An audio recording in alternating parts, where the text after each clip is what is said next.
International nuclear watchdog ने nuclear हमलों को लेकर क्या वार्निंग दी है, भारत ने बांग्लादेश में आईएसआई की संभावित मूवमेंट का पता कैसे लगा लिया, नॉर्थ ईस्ट में चाइना के खिलाफ भारत ने अपनी कौन सी कमजोरी को ठीक कर दिया है और डोनाल्ड ट्रंप एडमिनिस्ट्रेशन अब भारत के अडानी ग्रुप को कैसे टारगेट करने लगा है। काफी सारी इंपॉर्टेंट अपडेट्स आ रही हैं जो आपको मेन स्ट्रीम के न्यूज चैनल्स के ऊपर भी देखने को नहीं मिलेंगी, इसलिए इस वीडियो को एंड तक देखिएगा। सबसे पहले बात करते हैं रेमिटेंसीज के बारे में, यानी कि वो पैसा जो विदेशों में गए इंडियंस वहां पर कमाकर वापस से भारत में बेचते हैं और अपने घर परिवार वालों को देते हैं। दरअसल रिजर्व बैंक ऑफ इंडिया हर साल फाइनेंशियल ईयर खत्म होने के बाद रेमिटेंसीज का डेटा रिलीज करता है और साल 2024-25 फाइनेंशियल ईयर यानी कि अप्रैल 2024 से लेकर मार्च 2025 तक भारत में कितनी रेमिटेंसीज आई हैं, इसका data reserve bank of India ने रिलीज कर दिया है। रेफरेंस के लिए आपकी स्क्रीन के ऊपर द टाइम्स ऑफ इंडिया के आर्टिकल का स्क्रीनशॉट है। रिपोर्ट के मुताबिक 2024-25 फिस्कल ईयर में भारत को $135.46 बिलियन की ह्यूज रेमिटेंसीज आई हैं और ये इतिहास में सबसे ज्यादा है, यानी कि इतनी रेमिटेंसीज भारत को इससे पहले कभी नहीं मिली हैं। जो पिछला फिस्कल ईयर था यानी कि 2023-24 उसकी बात करें तो उसमें भारत को $118 बिलियन की रेमिटेंसीज आई थी, यानी कि एक ही साल में ऑलमोस्ट $17 बिलियन का जंप आ गया है, जो कि ऑलमोस्ट 10% की बढ़ोतरी बनती है। बेटर अंडरस्टैंडिंग के लिए आप ये इन्फोग्राफिक देखिए। इसमें साल 2014-15 से लेकर साल 2024-25 तक सभी फिस्कल ईयर्स में भारत को कितनी रेमिटेंसीज का डेटा मिला है वो सारा मेंशन किया गया है। अगर आपको किसी पर्टिकुलर ईयर का डेटा देखना है तो आप वीडियो को पॉज करके देख सकते हैं। साल 2015-16 में भारत को $65 बिलियन रेमिटेंसीज के रूप में आए थे और आज 10 सालों के बाद ये फिगर डबल से भी ज्यादा हो गया है, $135 बिलियन। अब ये जो $135 बिलियन है, ये अमाउंट भारत की सरकार के लिए काफी इंपॉर्टेंट है। इस समय भारत की अर्थव्यवस्था का साइज यानी कि नॉमिनल जीडीपी अराउंड $4.2 ट्रिलियन की है और ये $135 बिलियन उसका 3.2% बनता है। बेशक इनवर्ड रेमिटेंसीज को जीडीपी में डायरेक्टली काउंट नहीं किया जाता है क्योंकि ये पेमेंट ट्रांसफर्स होते हैं, लेकिन ये जो $135 बिलियन भारत के अंदर आ रहे हैं ये इनडायरेक्टली भारत की जीडीपी ग्रोथ में ही कंट्रीब्यूट कर रहे हैं। भारत में कंजप्शन बढ़ाएंगे, इन्वेस्टमेंट के लिए यूज होंगे, लोगों की परचेजिंग पावर बढ़ेगी, गुड्स एंड सर्विसेज कंज्यूम करेंगे, फ्लैट खरीदेंगे या फिर घर बनाएंगे। कहने का मतलब है कि कंजप्शन बढ़ेगी तो प्रोडक्शन बढ़ेगी, जॉब्स क्रिएट होंगी, कुछ नहीं होगा तो भारत के बैंक्स में लिक्विडिटी होगी। कहने का मतलब है कि ये $135 बिलियन भारत सरकार के लिए बहुत ही बड़ी राहत लेकर आते हैं और यही कारण है कि भारत सरकार वेस्टर्न कंट्रीज के साथ जब भी नेगोशिएशन टेबल के ऊपर बैठती है तो सबसे पहली डिमांड हमारी सरकार की यही होती है कि भारतीय लोगों को वर्क वीजा और स्टूडेंट वीजा दिए जाएं और migration and mobility pact sign किए जाएं, ताकि ये सारे इंडियंस फॉरेन कंट्रीज में जाकर वहां पर काम करने के बाद अपनी सेविंग्स जो रेमिटेंसीज के रूप में भारत भेजते हैं वो ज्यादा से ज्यादा भारत में आए। गुड न्यूज ये है कि इस साल हमने पिछले साल के फिगर को क्रॉस करके $135 बिलियन को टच कर लिया है और अगले फिस्कल ईयर में यानी कि 2025-26 में हम $150 बिलियन को भी क्रॉस कर लेंगे। इसके साथ ही ये भी बता दूं कि सबसे ज्यादा रेमिटेंसीज रिसीव करने वाले देशों की लिस्ट में भारत टॉप के ऊपर है। सबसे ज्यादा रेमिटेंसीज भारत को ही मिलती हैं। अमेरिका वो देश है जहां से भारत को सबसे ज्यादा रेमिटेंसीज आती हैं। पहले गल्फ और मिडिल ईस्ट के देशों से रेमिटेंसीज का इनफ्लो भारत में सबसे ज्यादा था, लेकिन अब अमेरिका, यूके, कनाडा और यूरोपियन कंट्री से इनफ्लो काफी ज्यादा बढ़ गया है क्योंकि वहां पर इंडियंस हाई पेइंग जॉब्स करने लगे हैं, इसलिए भारत की रेमिटेंसीज दुनिया में सबसे तेजी से बढ़ रही है। नेक्स्ट अपडेट आ रही है अमेरिका से और ये अडानी ग्रुप से संबंधित है।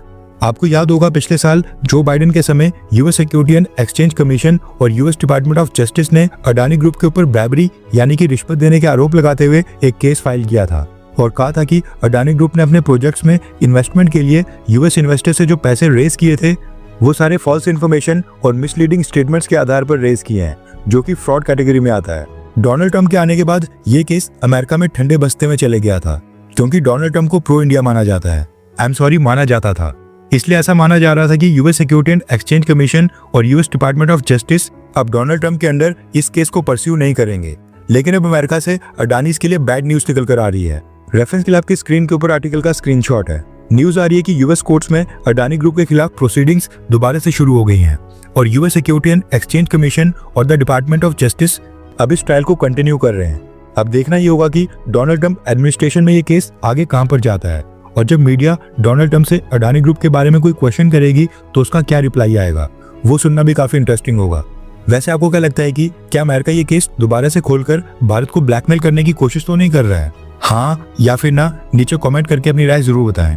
नेक्स्ट अपडेट आ रही है इंटरनेशनल एटॉमिक एनर्जी एजेंसी और ईरान को लेकर। रेफरेंस के लिए आपकी स्क्रीन के ऊपर आर्टिकल का स्क्रीनशॉट है। इंटरनेशनल एटॉमिक एनर्जी एजेंसी के चीफ राफेल ग्रॉसी ने वार्न किया है कि अमेरिका और इजराइल की स्ट्राइक्स में ईरान की न्यूक्लियर कैपेसिटी पूरी तरह से तबाह नहीं हुई है।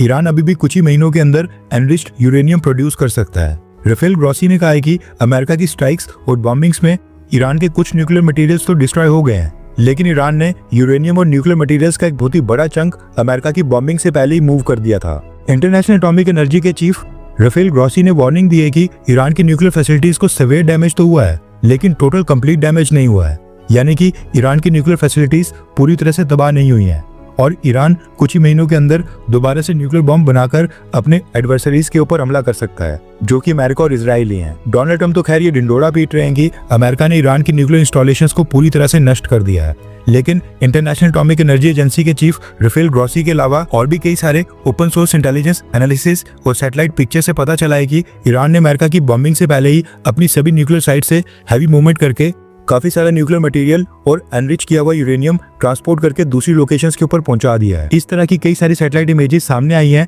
जिनमें ईरान की न्यूक्लियर फैसिलिटीज के सामने बड़े बड़े कंटेनर्स और ट्रक्स की लाइंस दिखाई दे रही हैं। ये इमेजेस सामने आने के बाद अमेरिका और इजराइल की इंटेलिजेंस एजेंसीज अब ये पता लगाने की कोशिश कर रही हैं कि बॉम्बिंग से पहले ईरान ने अपना न्यूक्लियर मटेरियल और एनरिच किया हुआ यूरेनियम मूव करके कहां पर ट्रांसफर किया है और वो किस लोकेशन के ऊपर है। अब ये जो न्यूक्लियर मटेरियल और एनरिच किया हुआ यूरेनियम है जो ईरान ने हमले से पहले मूव कर दिया था, इसी को मिसिंग यूरेनियम कहा जा रहा है और वेस्टर्न कंट्रीज की इंटेलिजेंस एजेंसीज इसकी तलाश कर रही हैं, क्योंकि सबको पता है कि ईरान के पास न्यूक्लियर वेपन्स आ गए तो पहला हमला या फिर उसकी पहली टेस्टिंग इजराइल के ऊपर ही की जाएगी। नेक्स्ट अपडेट आ रही है अफगानिस्तान से। पीपल टू पीपल कनेक्शन को स्ट्रॉन्ग करने के लिए भारत के विदेश मंत्रालय ने अफगानिस्तान में एक आर्टिफिशियल लिम्ब फिटमेंट कैंप का आयोजन किया था। भारत से डॉक्टर्स की एक टीम अफगानिस्तान गई थी और वहां पर डिसेबल्ड अफगानी लोगों को आर्टिफिशियल प्रोस्थेटिक लिम्ब डोनेट और डिस्ट्रीब्यूट की गई। आप ये वीडियो देखिए जिसमें आर्टिफिशियल लिम्ब लगाने के बाद ये अफगानी उसको टेस्ट कर रहा है। भगवान महावीर विकलांग सहायता समिति जयपुर ने ये आर्टिफिशियल लिम्ब्स अफगानिस्तान के डिसेबल्ड लोगों को फ्री में बिना किसी कॉस्ट के बांटी हैं। करीब 75 से 100 के बीच आर्टिफिशियल लिम्ब्स पिछले कल डोनेट और डिस्ट्रीब्यूट की गई हैं। आर्टिफिशियल लिम्ब्स के साथ साथ कैलिपर्स और बाकी मोबिलिटी एड भी डिस्ट्रीब्यूट की गई हैं। तालिबान एडमिनिस्ट्रेशन ने खुद ही इसकी परमिशन दी थी और तालिबान भी भारत के इस ह्यूमैनिटेरियन एफर्ट से काफी खुश है। नेक्स्ट अपडेट आ रही है भारत के नॉर्थ ईस्ट से और चाइना के मद्देनजर ये भारत की सिक्योरिटी के लिए काफी बड़ी अपडेट है। दरअसल आपने यूपी, मध्य प्रदेश, महाराष्ट्र या देश के बाकी हिस्सों में सुना होगा कि हाईवे या फिर एक्सप्रेसवेज के ऊपर इंडियन एयरफोर्स के फाइटर जेट्स की इमरजेंसी लैंडिंग करने के लिए कई सारी स्ट्रिप्स बनाई गई हैं। रोड का एक वाइड सेक्शन चुना जाता है एंड उसको इस तरह से कंस्ट्रक्ट किया जाता है कि वहां पर इमरजेंसी के समय फाइटर जेट्स आसानी से लैंड कर सकें या फिर टेक ऑफ कर सकें।